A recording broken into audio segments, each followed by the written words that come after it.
بس اس بات کا خیال رکھیں کہ صبح سے لے کے رات تک ہر کام کو سنت کے مطابق کرنا ہے، اور کوئی کام نہ خلاف سنت کرنا ہے نہ خلاف سنت ہوتے ہوئے دیکھنا ہے۔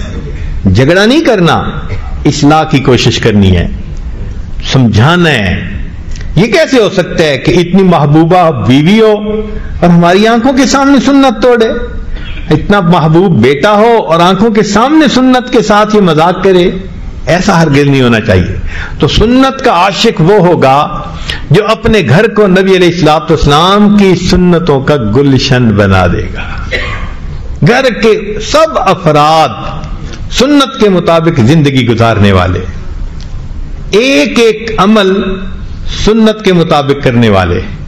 یاد رکھنا، قیامت کے دن اگر ہم نے جا کر عرض کیا اللہ آپ کے نبی علیہ السلام کے امتی آ گئے ہیں، اور رب کریم نے صرف ایک کوشچن پوچھا کہ تم نے ایک ایسے وقت میں زندگی گزاری جب لوگ اپنی چیزوں کا تعارف کرواتی تھی۔ آج کل تو ایڈورٹائزمنٹ کا زمانہ ہے، جو پروڈکٹ کوئی بنائے پوری دنیا میں اس کی ایڈورٹائزمنٹ ہوتی ہے، لوگوں کو بتایا جاتا ہے دیکھو ہمارے پاس یہ ہے۔ لوگوں نے اپنی چیزوں کا تعارف کروایا، چھوٹی سی بڑی چیز کا، کمپیوٹر کو دیکھو، آج سیل فون کو دیکھو، یہ کچے اور پکے مکان میں پہنچ گئے، حتیٰ کہ بیت اللہ کے دروازے پہ جو دعائیں مانگ رہے ہوتے ہیں ان کی جیبوں میں بھی سیل فون کی ٹون بج رہی ہوتی ہے۔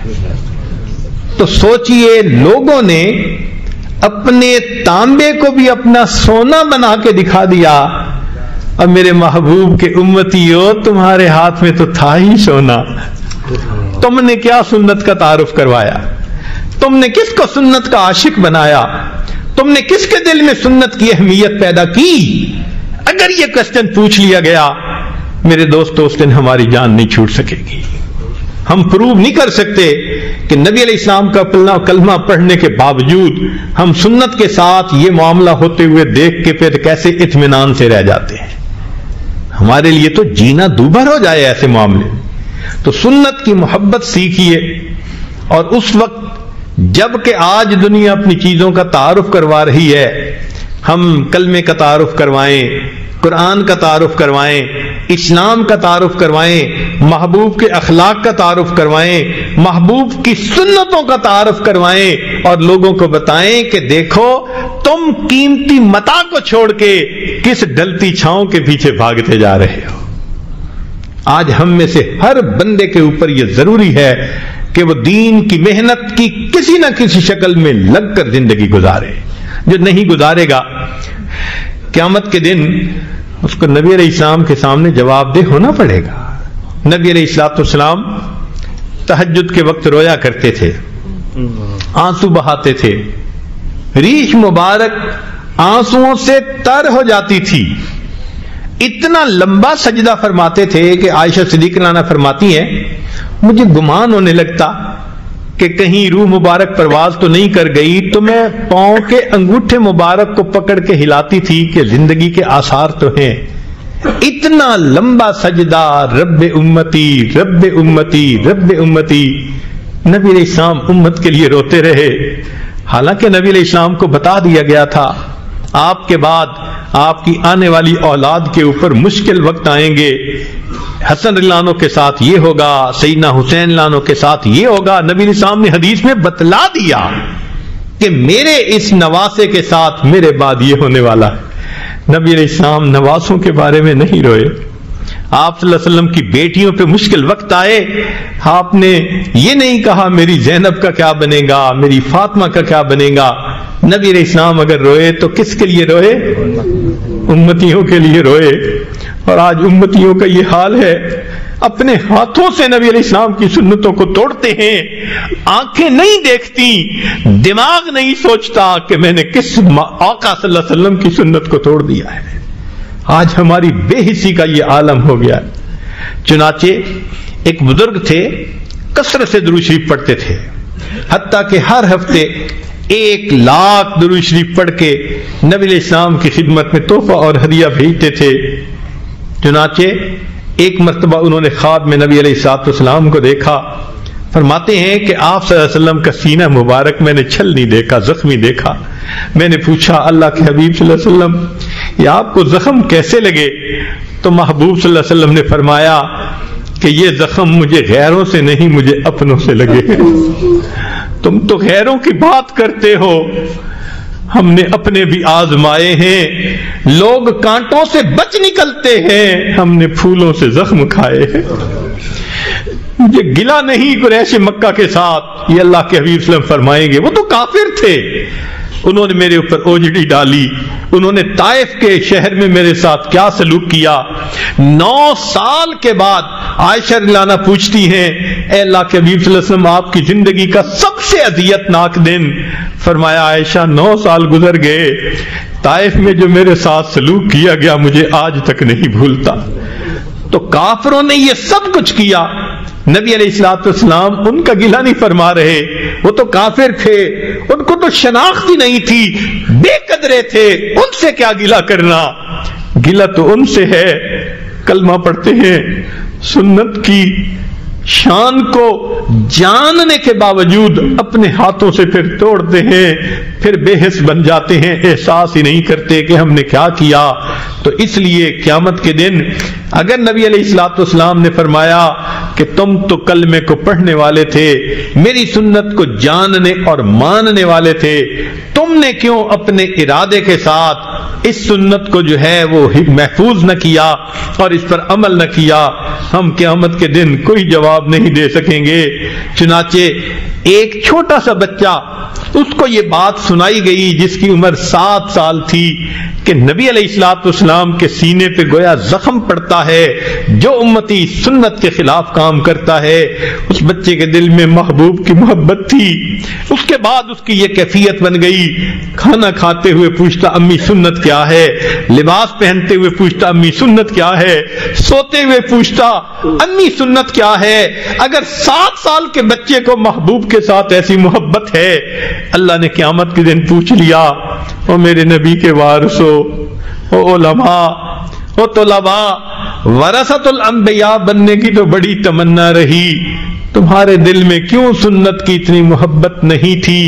تو ہم قیامت کے دن نبی علیہ السلام کے ساتھ کیا جواب دے سکیں گے؟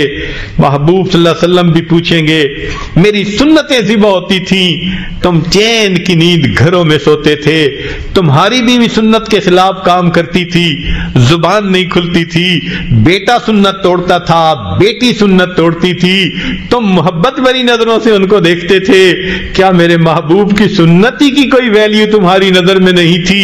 کیوں آ گئے ہو آج اس محبوب کی شفاعت لینے کے لیے اور ان سے شفاعت طلب کرنے کے لیے؟ اگر قیامت کے دن ہم سے یہ پوچھ لیا ہمارا کیا بنے گا؟ آج وقت ہے، ورنہ تو اللہ تعالیٰ فرمائیں گے کہ تم نے جس سے وفا کرنی تھی اس سے تم نے جفا کی، اور جن سے تمہیں جفا کرنی چاہیے تھی ان غیروں کے طریقوں سے تم نے وفا کی۔ کوئی تو ہوتا آج کے زمانے میں جو سنت کے ٹوٹنے پہ وہی کہتا جو حذیفہ رضی اللہ عنہ نے کہا تھا اترک سنت حبیبی لہؤلاء الحمقاء، مگر آج تو وہ کیفیت ہی نہیں۔ کسی غم گسار کی محنتوں کا عجیب میں نے سلا دیا، جسے میرے غم نے گھلا دیا اسے میں نے جی سے بھلا دیا، میں تیرے مزار کی جالیوں کی ہی مدحتوں میں مگن رہا، تیرے دشمنوں نے تیرے چمن میں خزاں کا جال بچھا دیا، میرے مہرباں تیرا شکریہ بھلا کس زبان سے کروں ادا، میری زندگی کی اندھیری شب میں چراغ فکر جلا دیا۔ جن کے ہم پر احسانات ہیں، جنہوں نے اللہ تک پہنچنے کا راستہ دکھایا، جنہوں نے دل کو منور کرنے کا طریقہ سمجھایا، جو محسن کائنات ہیں، محسن انسانیت ہیں، آج ہمیں ان کے طریقوں کے ساتھ وفا کرنی چاہیے اور ان کو اپنے سر سے لے کے پاؤں تک اپنے جسم کو اس سے مزین کرنا چاہیے، تاکہ کل قیامت کے دن نبی علیہ السلام کی خدمت میں حاضری ہو، محبوب گلہ نہ فرما سکیں، تو نے میری سنت کا لحاظ کیوں نہ کیا؟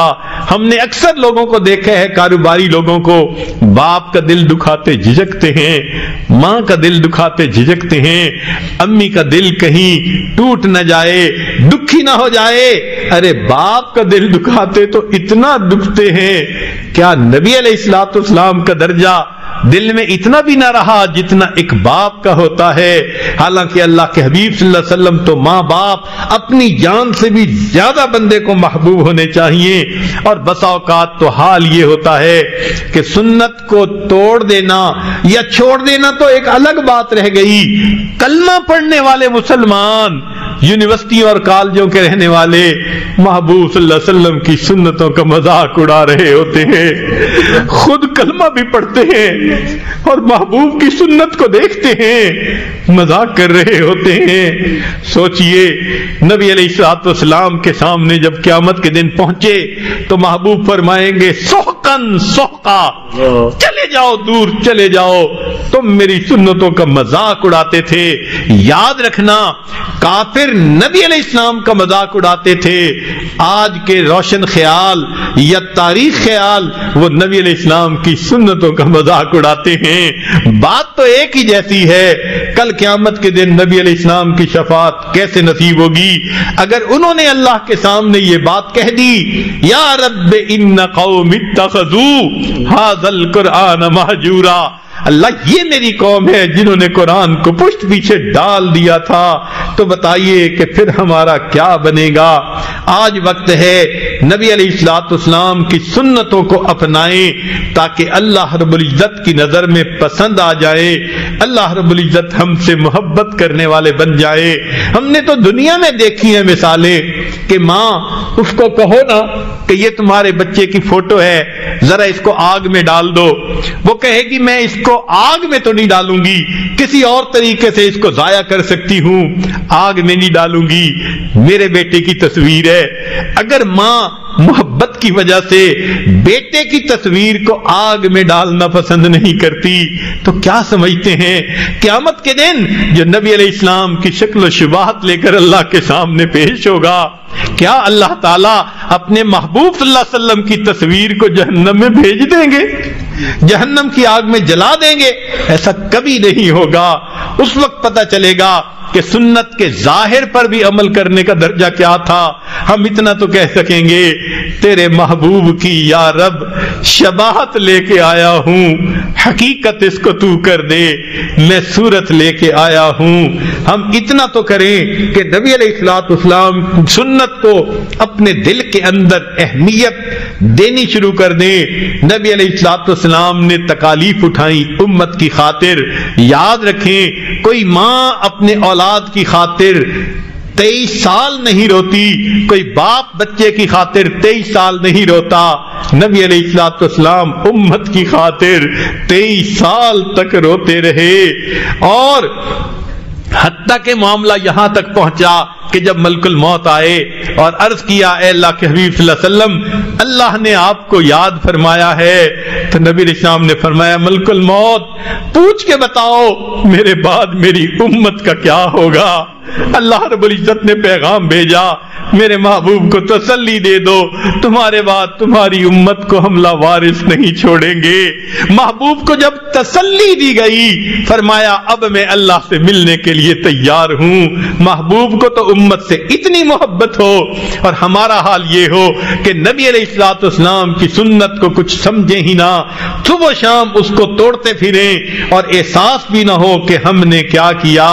آج اس بات کا عہد کر لیجئے کہ ہم نبی علیہ السلام کی سنتوں کو اپنائیں گے، پوری زندگی سنت کے مطابق ڈھالیں گے، حتیٰ کہ جب ہماری موت کا وقت آئے اور ملک الموت ہمارے پاس آئے، جس عضو کو ٹٹولے سنت نبوی سے مزین نظر آئے، اگر دل کو ٹٹولے عشق نبوی سے بھرا نظر آئے، دماغ کو ٹٹولے تو علم نبوی سے لبریز نظر آئے، ایسی کیفیت میں ہم اللہ رب العزت کے حضور قیامت کے دن پیش ہوں گے۔ اللہ تعالی ہماری اس حاضری کو اور سنت کی اتباع کو اللہ تعالی قبول فرما لے اور ہمیں بھی اپنے محبوب بندوں میں شامل فرما لے۔ وآخر دعوانا ان الحمد للہ رب العالمین۔